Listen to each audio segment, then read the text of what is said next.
Que tal? Moi boa noite. Hoxe recibimos a visita de un dos membros da directiva do Automóvil Club As Pontes, unha formación xa mítica histórica das Pontes, e que desta vez nos trae unha nova edición dunha roita turística, unha competición non deportiva, si é certo que recreativa, pero á vez con si puntuacións e si, por tanto, clasificacións. De calquera xeito, que mellor nos explican sobre os mesmos. Connosco está Rafael Rego. Moi boa noite, Rafa. Moi boas. Pois o dito, que volvedes coa roita turística. En principio non parece o máis chamativo deportivamente falando a nivel competitivo, pero teñen moito tirón entre a xente aficionada ao motor, non? Sí, entra dentro dun campeonato que hai na zona de Ferrolterra. Fai 3 semanas foi a de Somozas, que contou con 55 participantes. Non é unha prova deportiva, como dis tú, de velocidade, senón é máis de regularidade e de ir seguindo o recorrido sin perderse as indicacións que nós lles planteamos.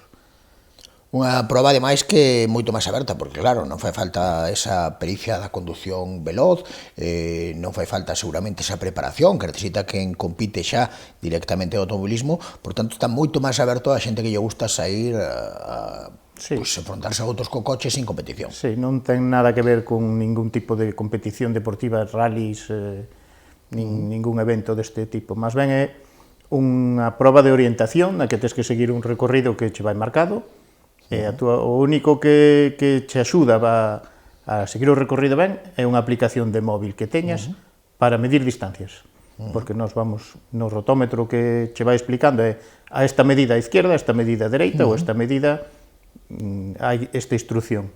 E según vas seguindo eso e cumplindo unhos tempos, que non son unhos tempos para ir correndo, ao contrario, hai que ir regulando para non chegar nin antes nin despois aos controles, que son os que efectúan a puntuación. Dice que máis aberta para que calquera poda participar, pero tamén máis aberta para poder vela, porque iso, non hai circuito pechado, non hai velocidade, volven ao mesmo sitio todos, hai un parque onde ver os vehículos. Sí, a partir das 3:30, que é a zona de estacionamento da estación de autobuses, e aí cada hora e media volvemos, o recorrido volve a reagruparse ali. De feito, paramos 3 veces, sobre as 3:30, despois o primeiro participantes a las 4, sobre as 5, entre 5 e 5:30 estarán os coches ali outra vez, despois as 7 outra vez, e despois cerca das 9 outra vez. O xa habería 3 percorridos diferentes, porque estaba falando de máis de 35 km, máis ou menos cada vez, para xuntar os 110. Sobre unha hora, por lo canto a velocidade non pode ser excesiva, porque nunha hora 35 km non é unha media alta. Si está repartido todo polo Concello das Pontes, unha zona que collemos moito é a zona de Ribadeume, San Pedro Deume e Sá, despois iremos pola zona de Veiga, hacia Gondré, volveremos por Pontoibo, e despois incluso na última sección hai unha parte que colle na zona dos Airíos e todas Mariñaleda e esas parroquias por aí, e volvemos outra vez por Pontoibo, e volvemos tamén polo núcleo das Pontes.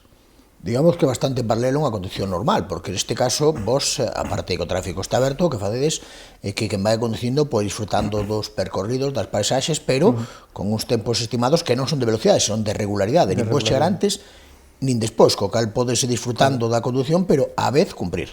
O mismo puntúa ir adiantado que ir atrasado. Hai que tratar de chegar no momento máis cercano ao tempo que se marca. E ademais, dentro do percorrido, preparamos probas. Normalmente, para esta edición, temos unhas probas fotográficas, co cal, a parte de ir conducindo, hai que ir atento a ver onde é esa foto específica que nos solicitamos que fagan. E cada foto, cada proba que se presente, resta puntos tamén. Todo isto co tráfico aberto. Todo isto co tráfico aberto. Hai que respetar as normas de tráfico, as velocidades e calquer incidente que haxa. Por ir na ruta non me dá prioridade sobre naide. Eu digo primeiro porque eso condiciona, evidentemente, a ir, como diste, cumprindo as normas, pero tamén te condiciona porque non sabes o que te vas topar cando seas a estrada. Imaginemos, falar desde zona rural, que te atopas con algún obstáculo, ou xa de zona urbana que te atopas con un tráfico parado por máis coches, por lo que sexa, eso hai que remontalo. Sí, pero dentro dun límite, claro. Evidentemente, non vale que como non cheguei porque había as vacas que lo corra a 120, que é o meu problema que é ilegal. Non, porque además os controles que temos establecidos están moi cerca, entonces podo chegar tarde a un e o seguinte Poido acelerar o que poida? Non, porque se me adianto ou me atraso, penaliza. Non poido ir correndo para adiantar tempo, por exemplo, prevendo que poido ter un atasco, non. Pois, de feito, penalizarías. Unha competición, dicía, moi popular, ou unha xuntaza moi popular entre a xente que participa, pero parece que o mellor a xente que non está vencellado ao mundo do motor que non se espera isto, que sorprende este tipo de competicións. Sí, porque realmente non é unha competición pura e dura, é máis ben o que falábamos, unha competición de regularidade, de saber ir despacio cando hai que ir despacio e de saber ir un pouco máis rápido cando hai que ir un pouco máis rápido. E, sobre todo, orientarse e interpretar o que nós chamamos o rotómetro, que é o libro por o que tú vas seguindo as indicacións.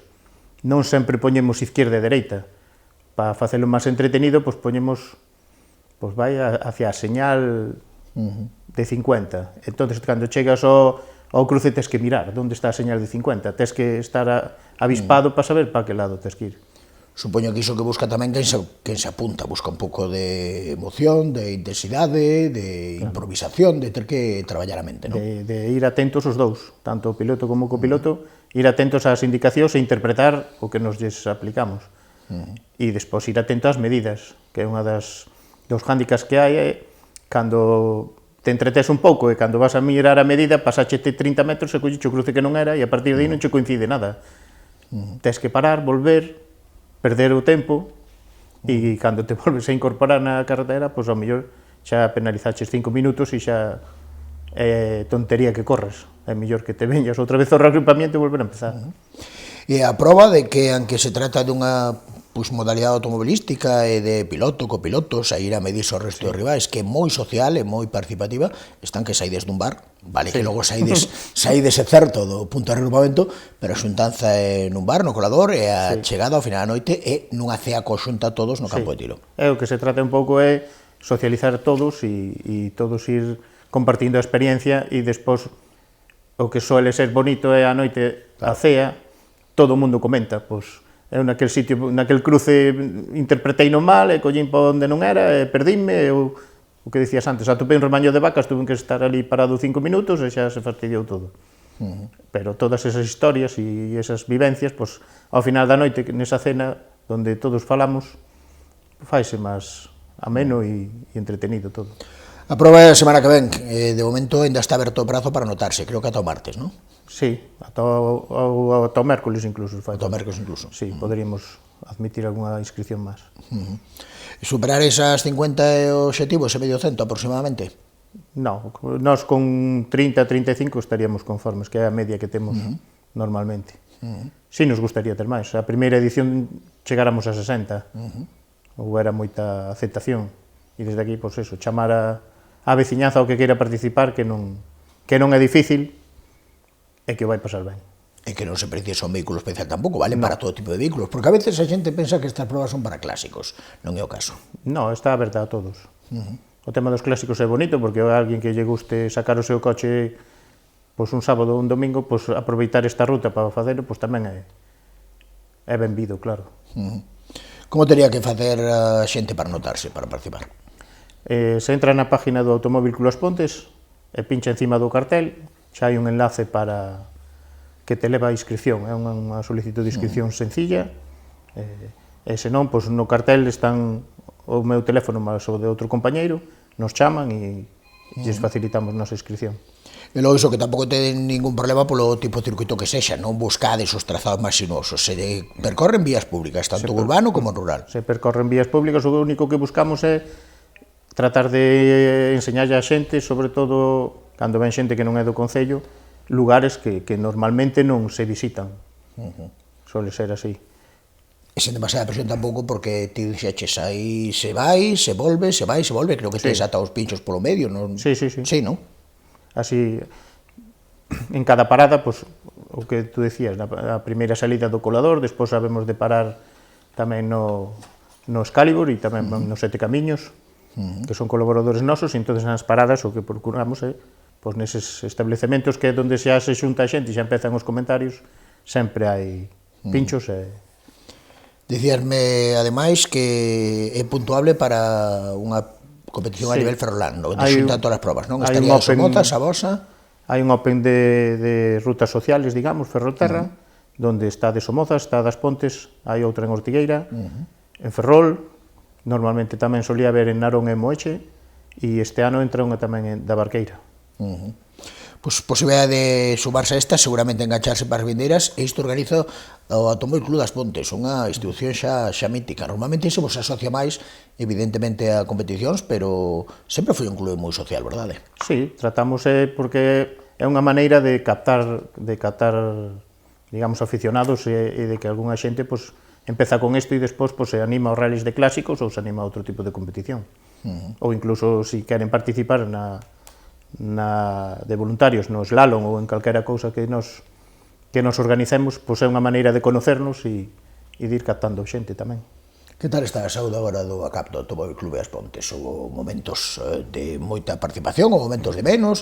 Ao fin e ao cabo, lembremos que esta edición 10, que se di así, ya levades moitos anos, e antes deste tipo de probas, a ACAP xa estaba, eu recordo casi desde o circuito de terra incluso, de Pontón. Sí, a ACAP se remonta ao ano 86 ou así, co circuito de autocross, cos rallies que chegou a ver de Vila das Pontes. Nos, de momento, pois, co slalom que facemos o 30 de maio este ano tamén, a ruta que facemos sempre, agora sumamos tamén o que é o máster que facemos en diciembre tamén no circuito, e algunha proba de clásicos que intentamos facer, intentamos, pois, eso, ir manténdonos con 3 ou 4 eventos ao ano para ir catando xente e a xente que lle gusta que poida participar.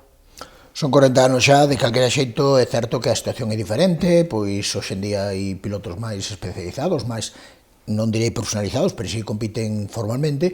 Vos apostades un pouco polo contrario, por ter o máximo número de xente a que lle gusta o automobilismo, sin apostar directamente por pilotos concretos, non? Sí, nós máis ben, incluso este ano temos 4 nenos correndo co Automóvil Club das Pontes no Campeonato Galego de Karting, e despois xa no campeonato de slalom temos 2 equipos ou 3 normalmente que o siguen todo o campeonato, e despois no campeonato galego de rallies tamén temos representación do Automóvil Club das Pontes con 4 ou 5 pilotos normalmente, e sobre todo este ano que está facendo un campeonato dunha copa dentro do campeonato gallego é Richard Franco, corre con nosotros. Despois temos tamén outros rapaces que hai zonas como a zona do Ortegal donde non teñen asociacións deportivas de automobilismo, nos piden axuda a nós e salen con nosotros tamén. Entón intentamos eso, pois axudar a todo o que se acerca a nós, pedindo axuda nos no que sepamos e poidamos a tratar de apoialo. Supoño que, sí, perdón, supoño que o circuito, contar con circuito agora mesmo que foi un pulo tamén para vos. Non se pode utilizar todo o que queríades, pero polo menos temos ese circuito que trae probas, que trae competicións e que dá máis posibilidades, ou non? Sin dúdo, ter o circuito para nosotros, para o Campeonato Galego de Slalom, é o sitio ideal, para o tema do máster, que se non houber ese circuito non se faría, porque non habería unha instalación que se adecuara para facelo, e despois o Campeonato Galego de Karting, indiscutiblemente, ten aí un dos millores circuitos de Galicia. Claro, que a xente se queda con esa idea do circuito, sobre todo para o karting, tal vez para as motos, aunque fundamentalmente karting, é certo, pero o circuito abriu un montón de posibilidades, desde educación vial hasta o que te dicías máster, o propio slalom, que para min é a vosa bandeira, é moi diferente facelo aí. Sí, sobre todo a nivel de seguridade, ter o circuito separado da xente en todo momento é unha das prioridades nosas, e con o circuito aí é moitísimo máis fácil que non ter que cortar as rúas do pobo en calquer sitio, e que tens que ter unha estrutura de seguridade moito maior. Hai menos riesgo e máis espectáculo, sin dúda. Además, o circuito permite ver o participante en toda a pista. Noutros recorridos que se fan dentro do campeonato non podes ver todo o recorrido como se ve aquí. Pasouse, supoño, do que era buscar unha esplanada máis ou menos ampla onde poder facelo medianamente diáfana ou cortar estradas, a ter un circuito. Moito mellor ter o circuito, claro, sin dúda.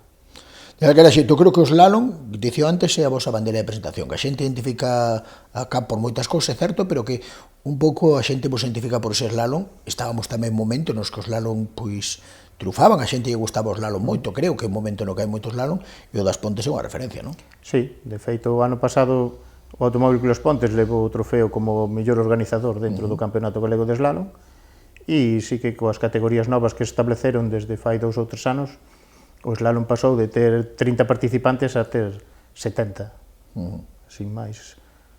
E o fai moito máis atractivo, claro. Empezamos, che parece, Rafa, como comezamos, coa proba que tedes a vindir a fin de semana. Estamos a falar dunha competición que non é tan deportiva, tan competitiva, pero que ao final o é, porque hai trofeos. Sí, trofeos aos 3 primeiros clasificados, trofeo ao primeiro equipo que esteña formado solo por mulleres, e despois temos un trofeo especial Gumersindo Calvo, que foi un dos fundadores do Open que faleceu este ano, e ese trofeo vai orientado aos participantes que sumen menor idade entre o piloto e o copiloto. Especificidades para eses trofeos, por demais, o que está premiando é a que teña máis regularidade. Non sei ata que punto, porque aí me queda esa impresión, a verdade é que hai pouco que sei como funcionan estas probas, de que a sorte conta moito. A sorte pode contar no tema de que atopes unhos obstáculos ou non. Claro, mellor vas fenomenal e, bueno, tampouco é sorte confundirse, iso depende de cada quen, pero que apareza algo así, non? Sí. Incluso tráfico, un coche máis lento polo camiño, motos... Calquera cousa, tens que contar con todo eso. E despois, claro, a interpretación que faigas do libro de ruta. E a tremenda axuda do copiloto, porque non é mesmo alguén que che cante nun rally, que ten que ser todo moi rápido, creo casi coreografiado, que isto que hai tempo de falar, intervir, comentar, aquí non hai presas, non? Pero hai moita información. Sí, e é máis, ao non haber presas, ás veces, o que fai é que te desconcentres e perda a medida de cando tes que desviarte. Suele pasar tamén. Daquela, dicíamos que non era competitivo directamente, pero vamos, aquí quen queira pasearse, que vaya a pasearse, pero que non conte con levar trofeo, que hai que concentrarse moito, non? Sí, hai que ir atento e, sobre todo, ir mirando o tempo e as distancias que vas recorrendo. É o kit da cuestión. Pois dúas opcións para pechar para a ciudadanía que agora estea a ver este espazo, que vexa posteriormente cando colguemos na rede, está esa tempo ata o mércores, e xa vos dá un día máis para notarvos, e pode calquera, insisto. Sí, calquera, con calquer vehículo, calquera idade, non... O condutor ten que ter carné de conducir, como é de previsto. E tivo ben regras, seguro, estás na estrada. O coche ten que estar de andar na carretera, se te paran os guardias, tes que... Claro, estás en tráfico aberto. É problema teu. Te paran os guardias, igual non ganas a proba, verdad? Depende do tempo que te paren, non? Non creo que sea tempo explicar, mira, que estou nunha proba turística, igual... Non lle sole gustar. Non lle sole gustar. ¿No? Pero sí que solen estar por aí controlando moitas veces, se saben, e que non hai problema. Bueno, pois iso, calquera pode participar e tamén calquera pode vela, esa era outra. Dicíamos, hai diferentes paradas en establecementos que dixeches antes, pero sobre todo un punto seguro é a Rua 8 de Marzo, en fronte onde estaba a estación de autobuses, aí no edificio municipal, ali podremos ver todos os coches. Ali se concentrarán eso a partir das 3:30 e despois durante a tarde volvemos outras 3 veces para ali. Supoño que xa non fai falta unha indumentaria deportiva, casco, nada. A xente vai vestida de rúa e... Calquera persoa que conduzca habitualmente pode participar neste recorrido turístico. Pois máis doado imposible. Nos agradecerche que nos lo viñeras contar, que nos viñeras explicar todas estas dúbidas, nos transmitimos a xente, e agora dito a disfrutar, xa sexa voante, xa sexa vendos. Grazas e boa noite, José. Moitas gracias a vosotros. Grazas.